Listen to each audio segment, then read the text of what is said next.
กราบทักทายสวัสดีครับสวัสดีและสบายดีพ่อแม่พี่น้อง FC เบิร์ดสุขุสุคนเด้อยินดีต้อนรับทุกคนเข้าสู่ช่อง YouTube ของบาจิตบันโคกอีกแล้วเนาะทักทายสบายดีบรรยากาศตอนเช้าๆเด้อเนาะพี่น้องเอ้ยปีนี้เนาะปีนี้บาจิตรู้สึกว่าประเทศไทยนี่กำลังเจอวิกฤตหนักหน่วงหลายอย่างหลายแนวเลยเนาะพี่น้องเอ้ยบ่ว่าจะเป็นความบ่สงบของประเทศเนาะ ระหว่างประเทศไทยกับกัมพูชาเนาะหลายเดือนที่ผ่านมาก็ได้เกิดเหตุการณ์ลบกันเนาะตอนนี้ก็รู้สึกว่ายังแบบว่าเชื่อใจคนเขมรบ่ได้เนาะเชื่อใจคนกัมพูชาบ่ได้ตอนนี้ก็ยังเฝ้าระวังอยู่เนาะพี่น้อยและล่าสุดเนาะล่าสุดประเทศไทยก็เจอวิกฤตหนักหน่วงบ่แพ้กันเลยเนาะก็คือเหตุการณ์อุทกภัยน้ำท่วมอยู่ที่ภาคใต้ของประเทศไทยเนาะอยู่อำเภอหาดใหญ่จังหวัดสงขลานั่นเองเนาะพี่น้อยตอนนี้บัดจิตกำลังติดตามข่าวเนาะติดตามข่าวน้ำท่วมโอ้โหบัดจิตเห็นแล้วก็รู้สึกแบบว่าสงสารเนาะสงสารแล้วก็หดหู่ใจประเทศไทยเนาะเจอวิกฤตหนักหน่วงหลายแห่งปีนี้จังใดบัดจิตก็ขอเป็นกำลังใจเนาะขอเป็นกำลังใจให้คนไทยและประเทศไทยให้สู้ๆให้ผ่านพ้นวิกฤตนี้ไปได้ไวๆเนาะเนาะเป็นยังไงบัดจิตก็ได้ติดตามข่าวอุทกภัยน้ำท่วมอยู่ที่ภาคใต้มากันหลายมื้อเนาะก็คือแบบว่าน้ำนี่มาไวแล้วก็ท่วมหนักในรอบหลายปีเนาะน้ำท่วมโอ้โหจนท่วมเกือบสิท่วมหลังคาเรือนเนาะพี่น้องเอ้ยบัดจิตติดตามข่าวเบิ่งแล้วก็สงสารเนาะสงสารบ่ว่าจะเป็นคนเฒ่าคนแก่เด็กน้อยนี่นะแล้วก็สัตว์เนาะพี่น้องเอ้ยสัตว์เลี้ยงบ่ว่าจะเป็นหมาแมวอีหยังต่างๆเนาะงัวควายของชาวบ้านนี่นะบ่จิตบ่อยากคิดสภาพเนาะก็คือแบบพวกสัตว์เหล่านี้นะเพิ่นหนีบ่ได้เนาะเพิ่นหนีบ่ได้แบบคือคนเฮาสูญเสียหลายเนาะสูญเสียหลายบ่จิตคิดว่าบ่ว่าจะเป็นห้างเนาะห้างบิ๊กซีนะที่บ่จิตเห็นน้ำท่วมนะของก็คือแบบว่าคงจะเสียหายหลายอย่างหลายแนวเนาะบ่ว่าจะเป็นบ้านเรือนของประชาชนต้องแบบฟื้นฟูอย่างหนักเลยแต่ว่าความโชคร้ายก็ยังมีความโชคดีอยู่ในนั้นเนาะพี่น้องเอ้ยตอนนี้ก็ได้มีหลายหน่วยงานเข้าไปให้ความช่วยเหลือเบื้องต้นแล้วเนาะเข้าไปให้ความช่วยเหลือให้อาหารเนาะไปช่วยสัตว์เลี้ยงช่วยเด็กน้อยช่วยคนแก่เนาะพี่น้องเอ้ยตอนนี้ก็บ่จิตเห็นเนาะเป็นหน่วยงานของทีมงานทหารเนาะทหารบกทหารเรือแล้วก็ตำรวจเนาะเพิ่นได้เข้าไปให้ความช่วยเหลือบ่ว่าจะเกิดเหตุการณ์ภัยพิบัติอีหยังก็แล้วแต่เนาะพี่น้องเอ้ยคนไทยนี่เป็นประเทศที่สามัคคีกันหลายเนาะเป็นประเทศที่ฮักแพงกันน้ำท่วมมากเท่าไหร่น้ำใจคนไทยยิ่งมากกว่านั้นเนาะอันนี้ก็คือแบบบัดจิตเห็นแล้วเนาะคนไทยนี่เป็นคนที่แบบมีน้ำใจแฮงบ่ว่าจะเกิดเหตุการณ์น้ำท่วมแผ่นดินไหวอีหยังต่างๆเนาะจะเห็นคนไทยนี่ร่วมบริจาคร่วมสมทบข้าวสารอาหารแห้งเข้าไปช่วยเหลือผู้ที่ประสบภัยเนาะเดี๋ยวมื้อนี้บ่จิตจะพาทุกคนไปเบิ่งน้ำจิตน้ำใจของคนไทยเนาะที่แบบว่าเพิ่นได้บริจาคสิ่งของต่างๆเนาะเข้าไปช่วยเหลือผู้ที่ประสบภัยน้ำท่วมเดี๋ยวเราพาไปเบิ่งน้ำจิตน้ำใจของคนไทยเนาะนี่แหละนาทีแบบว่าบ่จิตไปฟังเพลงเนาะไปฟังเพลงของพี่แอดคาราบาวเนาะ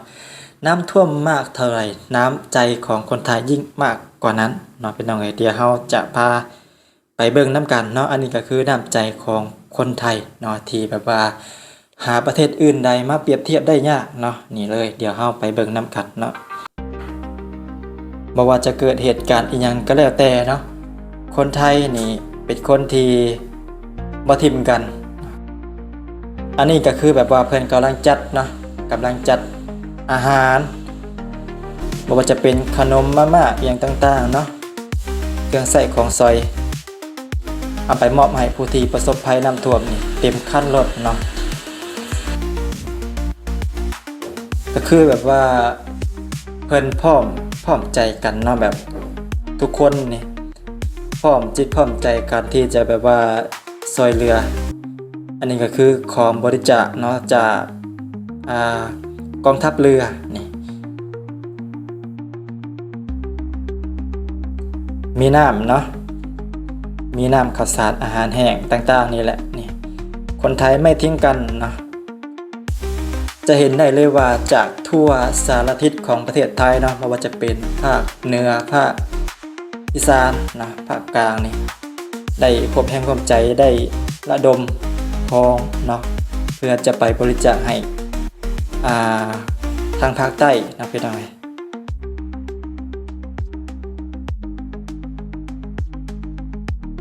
ทุกคนนี่เนาะแบบว่าแข่งเฮ็ดเวียกแข่งกับเวลานี่แบบว่าช่วยกันแบบโอ้โหว่าจิตเห็นแล้วแบบว่าหาประเทศใดเปรียบเทียบได้ยากเนาะประเทศไทยนี่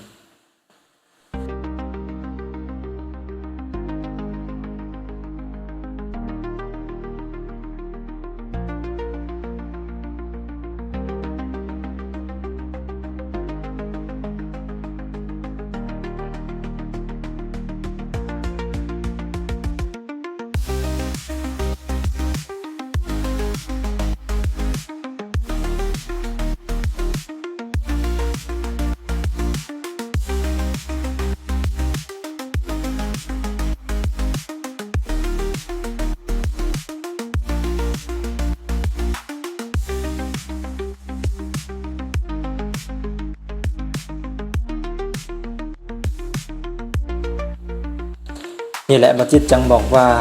ประเทศไทยนี่หาประเทศอื่นเปรียบเทียบได้ยากเนาะเมื่อเกิดเหตุการณ์ภัยพิบัติต่างๆนี่ประเทศไทยหรือว่าคนไทยนี่เป็นคนที่แบบสามัคคีกันหลายเนาะสามัคคีกันแห้ง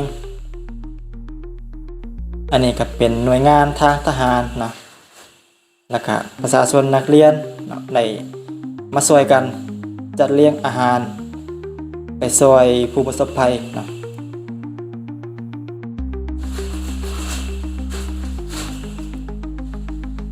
แบบว่า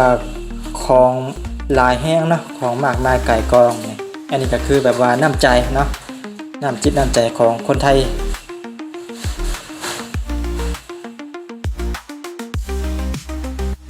นี่ประเทศลาวยังบ่ได้มีแบบนี้ได้นะพี่น้องเอ้ยเมื่อเกิดเหตุการณ์น้ำท่วมต่างๆนี่นะแบบว่ายังบ่ได้เห็นภาพแบบนี้เนาะ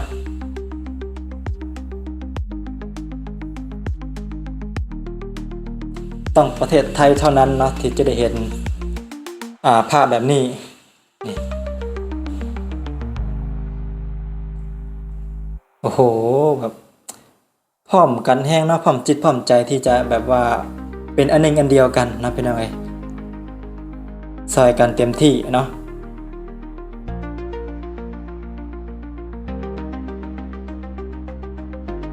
นี่เนาะแบบว่าน้ำมันก็ท่วมแห้งอีหลีเนี่ยทางเจ้าหน้าที่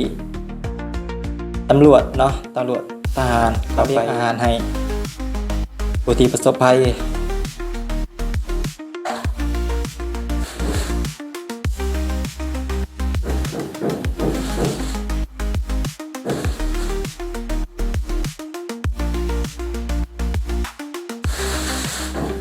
ขอบคุณน้ำใจจากทั่วสารทิศนะ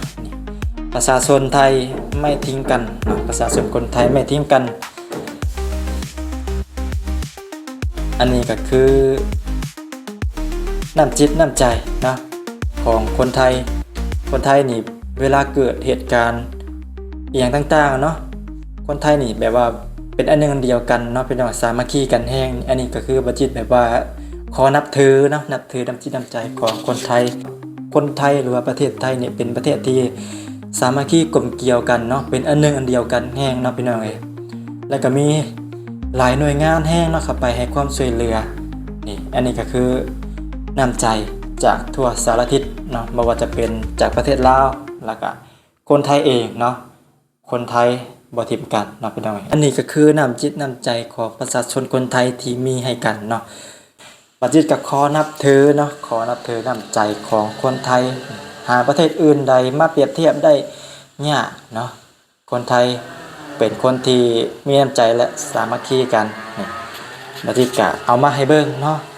เอาและท้ายที่สุดนี้แล้วเนาะบัจิตก็ขอเป็นกำลังใจให้ผู้ที่ประสบภัยน้ำท่วมอยู่ที่ภาคใต้เนาะของประเทศไทยอยู่ที่อำเภอหาดใหญ่จังหวัดสงขลาเนาะให้ผ่านพ้นวิกฤตนี้ให้ไปได้ไวๆเนาะ ให้ผ่านพ้นแล้วก็ให้ทุกคนปลอดภัยเด้อเนาะให้ปลอดภัยแล้วก็ให้ผ่านพ้นวิกฤตนี้ให้ไปได้ไวๆเนาะให้สู้ๆเนาะจากใจบ่าวลาวคนนี้ให้ส่งกำลังใจให้คนไทยให้สู้ๆให้ผ่านพ้นวิกฤตต่างๆให้ไปได้ไวๆเนาะให้พ้นไปได้ไวๆเนาะพี่น้องเอ้ยอ้าวท้ายที่สุดนี้แล้วบัดจิตก็คือจะมีประมาณนี้เนาะขอออกมาให้กำลังใจพี่น้องคนไทยและ เอาภาพบรรยากาศความมีน้ำจิตน้ำใจของคนไทยมาให้เบิ่งนํกันเนาะพี่น้องเอ้ยเนาะน้ำใจของคนไทยหาประเทศใดอื่นมาเปรียบเทียบได้ยากแฮงเนาะพี่น้องเอ้ยเนาะพี่น้องสำหรับคลิปนี้บัดจิตก็คือจะมีประมาณนี้เด้อจังได๋ก็ฝากเป็นกำลังใจให้บัดจิตและก็คนไทยเนาะที่ผู้เพิ่นประสบภัยน้ำท่วมเนาะขอคนละ1กำลังใจนะพี่น้องเอ้ยเนาะสำหรับคลิปนี้บัดจิตก็สิได้สิได้ลาขอตัวคำว่าสำบายดีขอตัวลาไปก่อนเด้อเนาะพี่น้องจังไดก็ฝากจังไดเนาะบัดจิตก็ขอเป็นกำลังใจให้ผู้ที่ประสบภัยน้ำท่วมให้สู้ๆให้ผ่านพ้นวิกฤตนี้ให้ไปได้ไวๆเด้อเนาะสู้ๆครับ